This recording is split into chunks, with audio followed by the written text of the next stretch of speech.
दोस्तों, एक कुत्ते ने यमराज को सुनाई मनुष्य जीवन की कड़वी सच्चाई। सुनकर आप भी चौंक जाएंगे।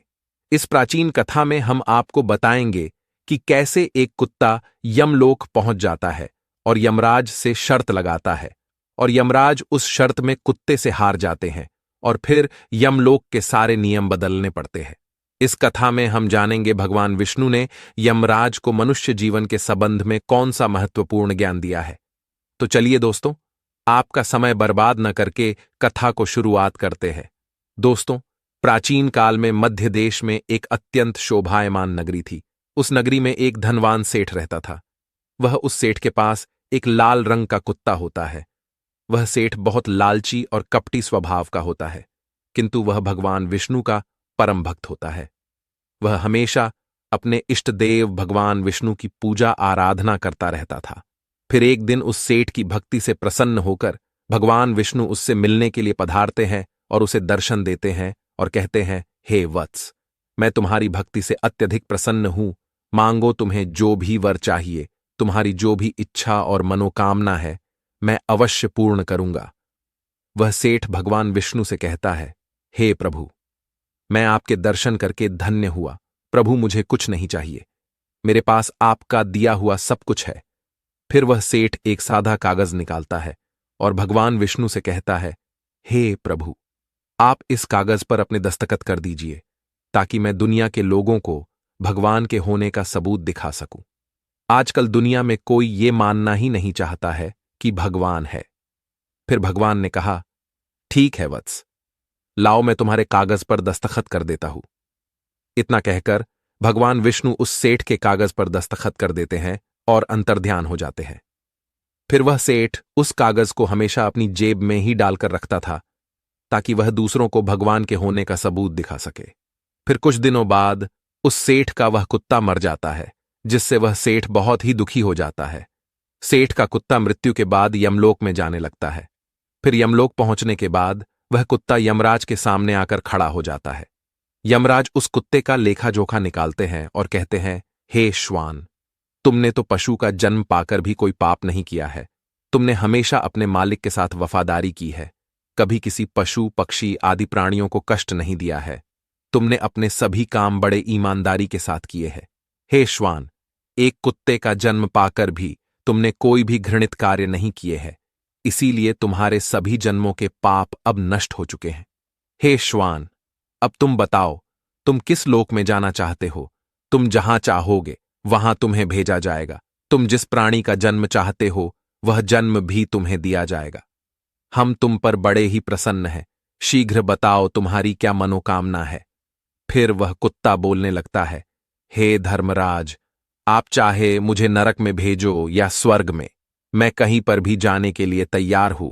लेकिन मेरी आपसे विनती है कि मैं जिस भी स्थान पर रहूं, मैं किसी मनुष्य के बंधन में ना रहूं। मुझे किसी मनुष्य की गुलामी न करनी पड़े और ना ही मुझे मनुष्य का जीवन चाहिए। आप कृपा करके मुझे कोई उचित स्थान प्रदान करे। कुत्ते की बात सुनकर यमराज आश्चर्यचकित होते हैं और सोचने लगते हैं कि मनुष्य का जीवन पाने के लिए तो देवता भी तरसते हैं, फिर यह कुत्ता मनुष्य का जीवन ना देने की कामना क्यों कर रहा है। फिर यमराज उस कुत्ते से कहते हैं, हे श्वान, तुम मनुष्यों से इतना द्वेष क्यों करते हो? मनुष्य का जन्म पाने के लिए तो बड़े बड़े देवता भी तरसते हैं। पृथ्वी पर तो मनुष्य का जीवन ही सर्वश्रेष्ठ है। फिर क्यों तुम मनुष्य का जन्म नहीं पाना चाहते हो?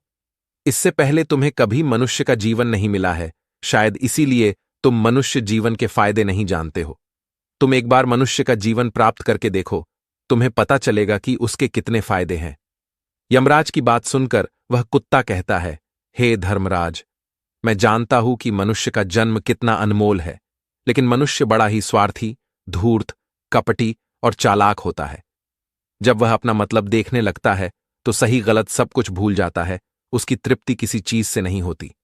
सारे संसार का धन भी उसे मिल जाए तो भी वह संतुष्ट नहीं रहता। उसकी भूख कभी नहीं मिटती है। मनुष्य बड़ा ही असंतोषी होता है। वह अकारण ही दुखी रहने लगता है और दूसरों को भी दुख देने लगता है। मनुष्य मुझ जैसे बेजुबान जानवरों को अपना गुलाम बनाकर रखता है और अपना काम निकलवाता रहता है। इतना ही नहीं, मनुष्य तो भगवान को भी धोखा देता है। इसीलिए मुझे मनुष्य जन्म नहीं चाहिए। यमराज कहते हैं, हे श्वान, ये तुम क्या कह रहे हो? मनुष्य भगवान को धोखा भला कैसे दे सकता है?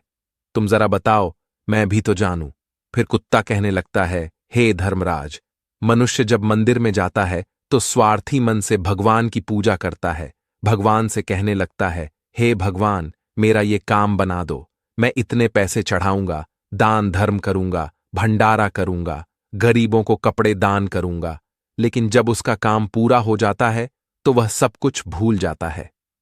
आगे बढ़ने की होड़ में वह अपनों का ही शोषण करता रहता है, एक दूसरे की टांग खींचने में लगा रहता है, न खुद ऊपर उठने का प्रयास करते हैं, न दूसरों को उठने देते हैं, न चैन से खाते हैं, न खाने देते हैं। अपना काम बनाने के लिए दूसरों को धोखा देता है। और उसकी धूर्तता तो देखिए, वह भगवान को भी लालच दिखाकर अपना काम बना लेता है। जब काम पूरा होता है तो कहता है, भगवान के पास तो सब कुछ है, मैं उन्हें क्या दे सकता हूं। इस प्रकार से कहकर वो अपनी बात से मुकर जाता है। हे यमराज, इंसानों के बुरे कर्मों को घिनाते गिनाते मैं थक जाऊंगा, किंतु उसके बुरे कर्म समाप्त नहीं होंगे। उसकी चालाकी के आगे तो देवता भी कुछ नहीं है। कुत्ते की बात सुनकर यमराज कहते हैं, हे श्वान, माना कि इंसान बहुत चालाक है, लेकिन वह हम देवताओं को मूर्ख नहीं बना सकता, क्योंकि हमारे यहां जितने भी जीव आते हैं उन्हें हम ही दंड देते हैं। उसने पृथ्वीलोक पर कितनी चालाकी क्यों न की हुई हो, उसे मृत्यु के बाद यही आना पड़ता है। सभी इंसान यहां पर आकर हमारे सामने रोते हैं, माफी मांगने लगते हैं, नरक जाने के भय से और मेरे भयंकर रूप को देखकर थर थर कांपते हैं। सभी मनुष्य हमारे अधीन रहकर ही काम करते हैं। फिर वह कुत्ता बोलता है, हे धर्मराज, आपके पास जितने भी मनुष्य आते हैं वे सब मरे हुए होते हैं। आपका पाला किसी जीवित इंसान से नहीं पड़ा है। यदि आप किसी जीवित मनुष्य को यमलोक लेकर आओगे तब आपको पता चल जाएगा कि जीवित इंसान कितना खतरनाक होता है। उस कुत्ते की बात सुनकर यमराज को आश्चर्य हुआ और गुस्सा भी आ गया। वे सोचने लगे, ये तो हमारे यहां पर आकर हमारा ही अपमान कर रहा है। इस तुच्छ कुत्ते को दिखाना होगा हमारे सामने कोई इंसान कुछ भी नहीं है। इंसानों की चालाकी हमारे सामने नहीं चल सकती। इस बात को साबित करने के लिए यमराज अपने दूतों को बुलाते हैं और कहते हैं, हे दूतों, जाओ और इस कुत्ते के मालिक को जीवित ही उठाकर यमलोक लेकर आ जाओ। हम भी देखते हैं कि जीवित इंसान हमारे सामने क्या चालाकी करता है। अगर यह कुत्ता गलत साबित होता है तो इसे अनेक वर्षों तक नरक में डाला जाएगा। उस कुत्ते को पूरा यकीन था कि एक अकेला जीवित मनुष्य स्वर्ग लोक में खलबली मचा देगा।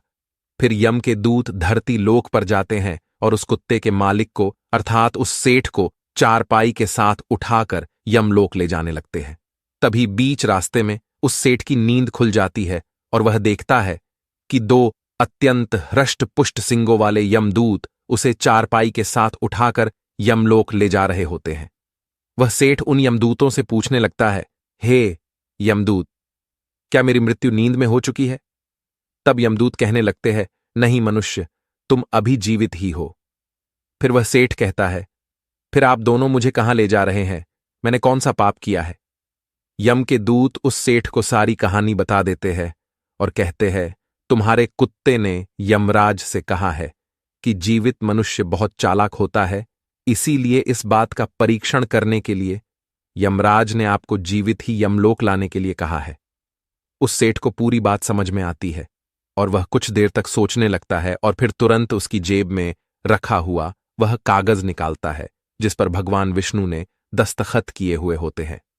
वह उस कागज पर कुछ लिख देता है और फिर से कागज को अपनी जेब में रख लेता है। यमदूत उस सेठ को लेकर यमराज के दरबार में उपस्थित हो जाते हैं। उस सेठ को देखते ही यमराज जोर जोर से हंसने लगते हैं और सोचने लगते हैं, ये तुच्छ मनुष्य भला मेरा क्या बिगाड़ पाएगा। फिर वह सेठ जाकर यमराज के सामने खड़ा हो जाता है और अपनी जेब से वह कागज निकालकर यमराज को देता है। जब यमराज उस कागज को खोलकर पढ़ने लगते हैं तो वे तुरंत ही सिंहासन से उठकर खड़े हो जाते हैं और उस सेठ को सिंहासन पर बिठाकर खुद उसके स्थान पर खड़े हो जाते हैं, जिसे देखकर यमराज के सभी दूत चौंक जाते हैं, सोचने लगते हैं, यमराज ये क्या कर रहे हैं? एक मानव को अपने सिंहासन पर बिठा रहे हैं। ये जरूर कोई पहुंचा हुआ इंसान लगता है। वह सेठ अब यमपुरी का राजा बन जाता है। यमराज भी उसका आदेश मानने के लिए विवश हो जाते हैं। फिर वह सेठ सिंहासन पर बैठते ही यमलोक के सभी कानून बदल देता है और यमराज को ही यमलोक के द्वार का पहरेदार बना देता है। फिर वह सेठ सोचने लगता है, जब मैं मर जाऊंगा तो मुझे भी यहां पर आना पड़ेगा और मेरे पाप कर्मों के कारण मुझे भी नरक में डाला जाएगा। इसीलिए उस सेठ ने नरक में पड़े सभी प्राणियों को स्वर्ग में डालने का आदेश दिया और नरक का द्वार हमेशा के लिए बंद कर दिया। और फिर सभी यमदूतों को आदेश दिया कि आज के बाद किसी भी प्राणी को नरक में नहीं डाला जाएगा, सभी प्राणियों को स्वर्ग में ही भेजा जाए। सेठ के इस आदेश को सुनकर स्वर्गलोक में खलबली मच गई। सभी देवता हैरान हो गए, लेकिन वे कर भी क्या सकते थे। आदेश यमलोक के राजा ने दिया था, इसीलिए चुपचाप सभी उसका पालन करने लगे। स्वर्गलोक का संतुलन पूरी तरह से बिगड़ गया। धीरे धीरे स्वर्गलोक में जीवों की भीड़ बढ़ने लगी, जिनकी सेवा करके स्वर्गलोक के कर्मचारी और अप्सराएं परेशान होने लगे और सोचने लगे, इतने सारे जीवों की सेवा कैसे कर पाएंगे। उधर वह कुत्ता सोचने लगा, यमराज को जीवित मनुष्य को यमलोक में लाना कितना महंगा पड़ गया। सेठ जी ने सब कुछ बदल दिया है, आखिर ऐसा कैसे हुआ। फिर वह कुत्ता अपने सेठ के पास गया और पूछने लगा, सेठ जी, आपने ये सब कैसे किया? अब तो आप यमलोक के राजा बन गए हैं, अब मैं सारे जीवन आपका दास बनकर रहूंगा। कृपया आप मुझे बताइए कि आपने ये सब कैसे किया। तब उस सेठ ने धीरे से उस कुत्ते के कान में कहा, जब मुझे पता चला कि मुझे जीवित ही यमलोक ले जाया जा रहा है, तो मैंने भगवान विष्णु के दस्तखत किए हुए कागज पर यह लिख दिया कि जिस जीवित मनुष्य को यमराज यमलोक बुला रहे हैं, उसे यमलोक का राजा बना दिया जाए। यही मेरा आदेश है। उस कागज पर भगवान विष्णु के दस्तखत देखकर यमराज को लगा कि यह भगवान विष्णु का ही आदेश है, तो उन्होंने बिना विचार किए ही मुझे यमलोक का राजा बना दिया। सेठ की बात सुनकर वह कुत्ता बहुत खुश हुआ और सोचने लगा, इंसानी दिमाग चाहे जहां भी रहे, खुरापात तो करेगा ही। इधर यमलोक का ऐसा हाल देखकर सभी देवता भगवान विष्णु से मिलने के लिए वैकुंठ चले गए और उन्हें सारी बात बता दी। देवताओं की सहायता करने के लिए भगवान विष्णु तुरंत ही यमपुरी में आ गए, तो उन्होंने देखा कि यमराज यमलोक के द्वार पर पहरा दे रहे हैं। फिर यमराज के सिंहासन पर कौन बैठा है? भगवान विष्णु को देखते ही यमराज उनसे प्रार्थना करने लगे और कहने लगे, हे प्रभु, आपकी यह लीला बड़ी ही विचित्र है। धरती के एक साधारण मनुष्य को आपने यमलोक का राजा बना दिया और मुझे पहरेदार। भगवान विष्णु यमराज से कहते हैं, हे धर्मराज, ये मैंने नहीं किया है, ये तो मनुष्य के चालाक दिमाग का कमाल है। यदि तुम जीवित मनुष्य को यमलोक लेकर आओगे तो यही होगा। इसीलिए मैंने मृत्यु के बाद ही मनुष्य को यमलोक लाने का आदेश दिया था, ताकि मनुष्य के सभी दोष और स्वभाव शरीर के साथ नष्ट हो जाए और केवल उसकी आत्मा ही यमलोक में प्रस्थान करे। किंतु आप तो एक जीते जागते मनुष्य को ही यमलोक उठाकर लेकर आए। यमराज से इतना कहकर भगवान विष्णु आगे बढ़े। फिर जब उस सेठ ने भगवान विष्णु को आते हुए देखा, तो वह तुरंत यमराज के सिंहासन से उठकर खड़ा हो गया और बोलने लगा, हे प्रभु, मुझे क्षमा करो। मैंने अपने कुत्ते को नरक में जाने से बचाने के लिए और मनुष्य की बुद्धि का बल दिखाने के लिए ही ऐसा किया। मैं आपके द्वारा दिए गए वरदान का दुरुपयोग नहीं करना चाहता था। हे प्रभु, मैं आपके दर्शन करके धन्य हो गया। अब मुझे किसी चीज की अभिलाषा नहीं है। फिर भगवान विष्णु मुस्कुराए और उन्होंने उस सेठ को क्षमा कर दिया। फिर वह सेठ धरती लोक पर लौट गया। भगवान विष्णु ने भी यमराज को फिर से यमलोक की गद्दी पर बिठा दिया और वे भी वैकुंठ लोक लौट गए। यमराज फिर से अपने सिंहासन पर बैठ गए। तब वह कुत्ता यमराज से कहने लगा, हे धर्मराज, देखिए आपने जीवित मनुष्य की चालाकी। एक जीवित मनुष्य क्या क्या कर सकता है। इसीलिए मैं मनुष्य नहीं बनना चाहता।